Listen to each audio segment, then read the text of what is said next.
Memory transcription subject. Slanik, Vendel Space Corps. Date. Standardized human time. October 1st, 2136.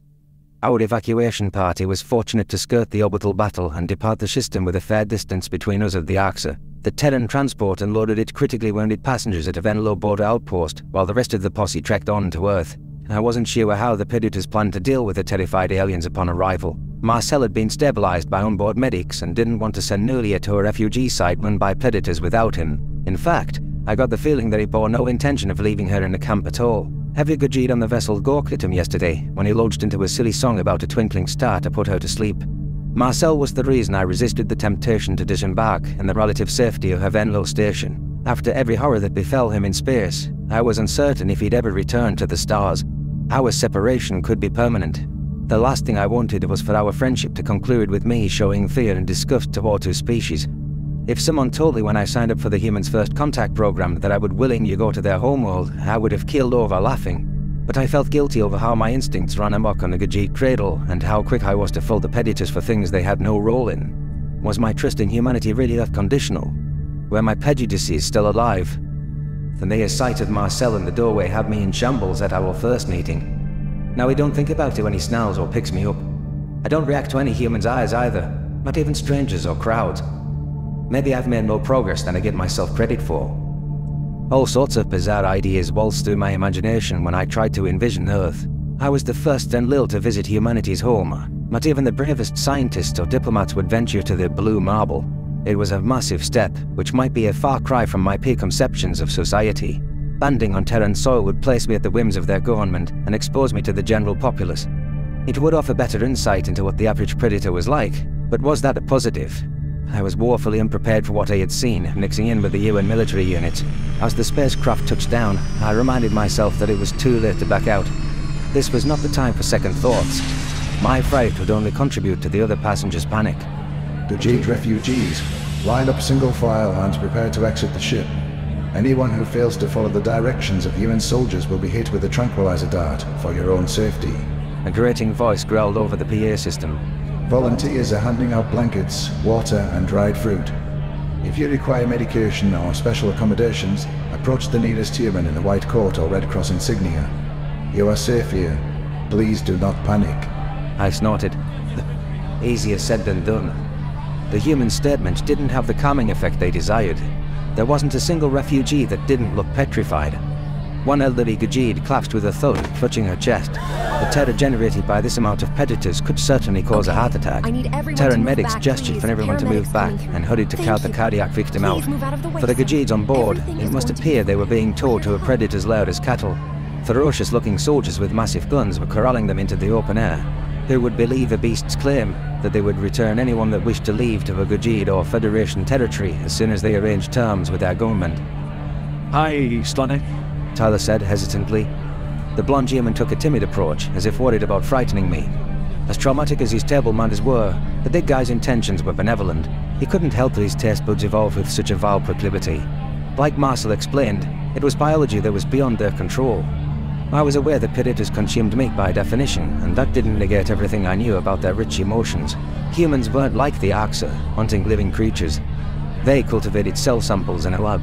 What was so immoral about that, other than the fact that it was appallingly gross?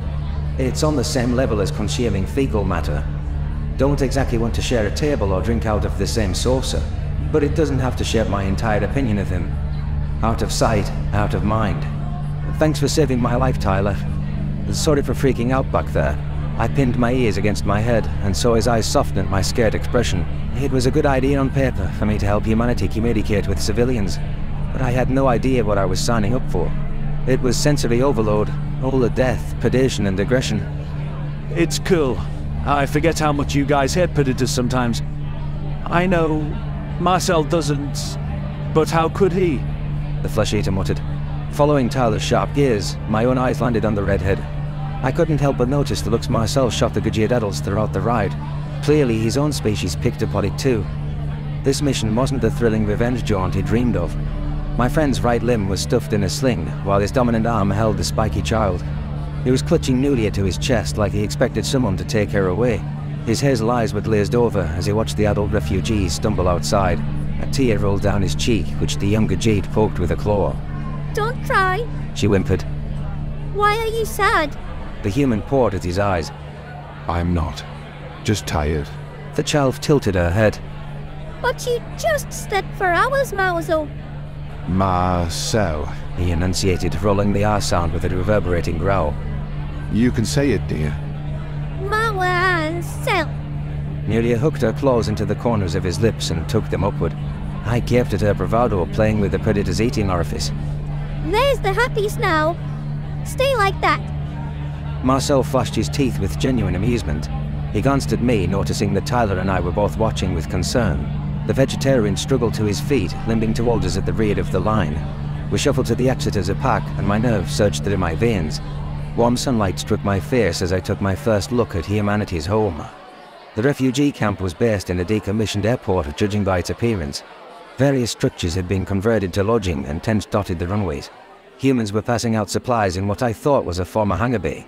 Doctors checked on Indigo Jade, showing signs of life-threatening distress. Camera crews were parked on the other side of a chain-link fence. A few predators shouted the word Venlil, trying to get my attention. For better or for worse, my image was the first representative of my species here. I forced myself to straighten and offered the most human-like wave I could muster. The UN guard manned the perimeter, allowing only cleared personnel through the gates either way. Alarm rocketed through my veins as I spotted a ferocious four-legged predator alongside them. The brown and black beast made the humans look cute and cuddly. How was sure its serrated fangs could puncture their flesh like pudding, but the primate seemed oblivious. It sniffed the air with twitching nostrils and eyed the armed Terrans with hungry pupils. I knew they had forward-facing vision, but how could they be that blind to their surroundings? How could the dangerous beast have drawn that close to them unnoticed? My survival instincts leapt into overdrive. Run! Predator! Save yourselves! Run! Quick! Wait! Marcel can't run. He's going to get picked off first. Him and Nivili are an easy target. The humans need to gun down the predator before it gets to us. I bolted back toward the transport, overcome with a blinding terror. Tyler raced after me, closing the distance with long strides. He scooped me up despite my shrill, incoherent protests and walked back to Marcel and the child. There's a lot of predators here, Slanek. Marcel sighed. What, you've never seen a human before? I thrashed in Tyler's grasp, trying to get him to put me down. My ability to formulate words other than predator or run was greatly diminished. A pitiful squeak escaped from my mouth, and I jabbed a claw at the monstrous quadruped. It was panting and slobbering over the human's boots. Were they the most clueless species in the galaxy? Nearly screeched as she spotted the beast, and understanding flashed in Marcel's eyes. He massaged the child's neck, seeing her spines popple. Why didn't the human seem the least bit afraid? Why didn't he call to the guards to shoot the predator? That is called a dog, Marcel said slowly. We domesticated them thousands of years ago, which means we trained them to be friendly to humans. Tyler grinned. I have one at home. They helped us with hunting back in the old days, but now we keep them as companions, my human interjected. Dogs are loyal and obedient to us. They're not sapient, but we have a close bond. Those UN guys have the predator situation under control. I watched as the Terran soldier patted the dog on its head, and its tongue lolled out of its mouth. The human fished into his pocket, pulling out a cookie. He placed it into his hand, stretching his palm as flat as it could go, then offered it to the fanned predator. What was this madman doing? Trying to lose a limb? The beast sniffed at the offering and wagged its tail. Disbelief filled my chest as it snapped up the morsel, seizing the food without nicking the man's hand. It barked at the Terrans who were shouting it with toddler-esque brews. Did that non-sapient predator understand their words? Good boy. I can't believe even humans try to befriend that thing. Conditioning dogs to be friendly to humans means they weren't always friendly, I mused. And Tyler keeps one in his residence, like that is normal. How can he sleep with it around? Tyler sensed that I calmed down enough and placed me back on the ground. Was that how human hunting worked? Co-opting other predators to do their dirty work? Marcel promised an answer once we were out of danger, but had yet to fulfill his vow. My outburst already drew a lot of unwanted attention though, so I decided not to say anything now. One human took brisk strides towards us, flanked by a group of soldiers. His thinning salt and pepper mane and crisp coat with a UN pin looked familiar. Dear stars, it was the Secretary General himself. I recognized him from our landing at the outpost. Was his entourage coming to arrest me for inciting panic? Slanek, isn't it? Welcome to Earth. Our Ismail leaned in so close that I could feel his breath inside my ear. The air movement tickled the sensitive hairs, and I resisted the urge to paw at it. Act natural and pose for the cameras for a moment. It'll be bad PR for everyone if they think you're afraid of us. The German official whipped his arm across my neck, and I forced myself not to shy away. Why did the predators always have to grab for the vital areas? All he'd have to do would be to lock his elbow to constrict my throat. I apologize for the canine presence.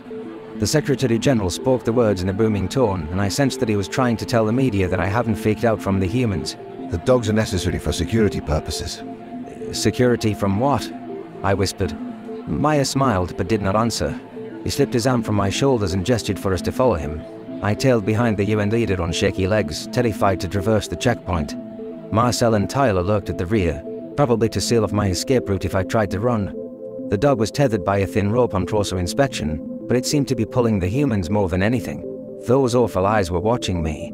Its yellowed fangs were the size of my ear. I couldn't stop hyperventilating. A predator like that could snort my fear, couldn't it? What could the Terrans do if it lunged at me? A tinted vehicle was waiting with the door ajar, and Maya flicked a hand toward the car. I didn't need a second invitation to spring into the steel death trap. Marcel and Tyler squished in beside me, while the Secretary General found a seat opposite us. The Gajit child was inconsolable after the dog sighting, sobbing into my human's grimy uniform. Maya raised his eyebrows. Where are your parents, kid? They must be worried sick about you. No, they're not. Nearly wailed. I called for my mommy and she never came back. She didn't care if Mouse or other bad monsters ate me. Marcel gave her a gentle pat. Your mother made a mistake, darling, because she was really scared. She loved you very much. Tyler nodded. That's right. You're a good kid. Maya's eyes lingered on Nulia for a moment. His thinly veiled displeasure suggested he'd prefer if Gajit children weren't roaming his planet. Evidently, he decided it wasn't good PR to force Marcel to leave her behind either. Anyhow, sorry about that mess, Slanek. I had no idea the Venlo was sending visitors. But don't misunderstand me, the Secretary General said. I'll work out luxurious arrangements for all of you. If there's anything you want, just ask. I cuddled up to my human. Thank you, sir. Anything for our galactic neighbours. And I'm pleased that you both returned alive, especially with how symbolic your connection has become here on Earth. Speaking of which, I have some positive news. Marcel leaned forward. Positive news? Sovlin has been arrested by UN forces, is being held in a clandestine facility for alien POWs, and is awaiting trial. My eyes widened while my friend's gaze narrowed. How had the Terrans tracked down the sadistic Gajid? Regardless of their methodology, I was relieved the captain wouldn't get away with his wretched deeds. If the predators executed Sovlin, it would satisfy Marcel's wish for his death. The anger boiling inside him was taking its toll on his kind soul. Take me there. My human growled. I want to see him. Secretary General Meyer exhaled, shaking his head in the negative. That's not a good idea. So what? Pull some strings. I'm not going to do anything drastic, Marcel said. And why would I risk the political fallout if you did attack an alien prisoner in our custody? There is zero benefit to any party, and we aren't prepared to host visitors there regardless. You'll be able to see Sovlin in court. Come on. All I want is a short conversation, Maya. The red-haired human's expression was pleading, and his eyes searched the UN leader's resolute face. I'll go along with whatever media strategy you want in return. You know I'm important to our propaganda efforts, at home and abroad. The UN leader stared out of the window in thought. Was Marcel's claim that he was that vital to the Terran narrative accurate? The Secretary General crossed his arms with a resigned sigh, like he hated his next actions. A holopad found its way into his hands, and he began typing out a message. I'm sure I will regret this. I will let you peek at his cell from outside. You can enter only if Sovlin wants to see you. Maya rumbled. Understand? Marcel nodded. Yes. My ears pinned back against my head. Those predatory eyes brewed with such a deep hatred that it made me squirm. There was no telling whether the human could or would restrain his aggression once his tormentor was within grasping distance. Whatever happened, my primary hope was that this confrontation would bring him peace at last.